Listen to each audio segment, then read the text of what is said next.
I've seen the results of the bombing of hospitals, of schools, of sewage treatment plants. It is appalling. And if you want to know what the people of Palestine, you say that you're speaking on behalf of the people of Palestine. If you want to know what the people of Palestine want, ask the Palestinian farmers.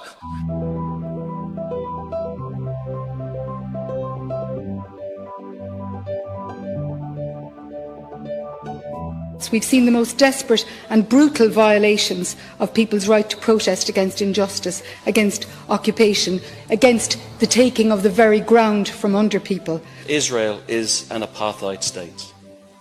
Any of us who have been there know that. Once you know that, it changes you.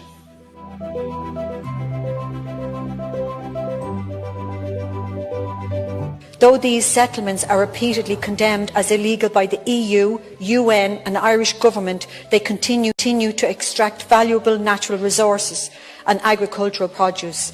These goods are then exported and sold on shelves around the world, including in Ireland, to pay for occupation. There is a clear hypocrisy here. How can we condemn the settlements as illegal, as theft of land and resources, but then happily buy the proceeds of this crime? We must be clear on this. Israeli settlements in the West Bank are war crimes. This is what we're dealing with, and I'm amazed at how relaxed people can be about it, as if trading in the proceeds of war crimes is not a big deal. I witnessed with my own eyes the crushing indignity of a Palestinian community cut off from their water supply so that it could be diverted instead to support an Israeli chicken farm. That is horrendous, and the injustice of it will stay with me forever. That commercial settlement built on stolen land beyond international recognised borders is a war crime, and I know I'm repeating myself today. Asking my colleagues across the House today, is the moral response to simply condemn this as illegal, but then ask how much for the eggs? Is there not a deep hypocrisy in that position?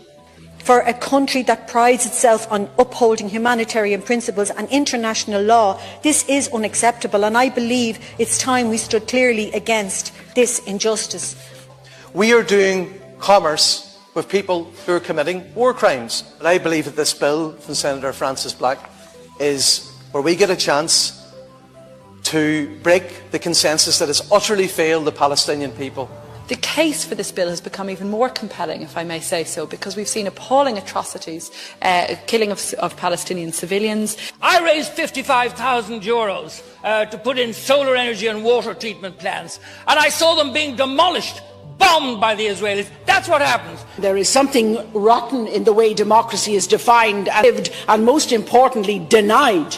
The relentless expansion of Israeli settlements on Palestinian territory is unjust, provocative and undermines the credibility of Israelis' commitment to a peaceful solution to a conflict to which we all want an end. Nelson Mandela came to a joint sitting of these houses in the early 1990s, and he said what made the practical difference on behalf of the Irish people was definitive action from the people, was a boycott, was solidarity, and that can make the difference here.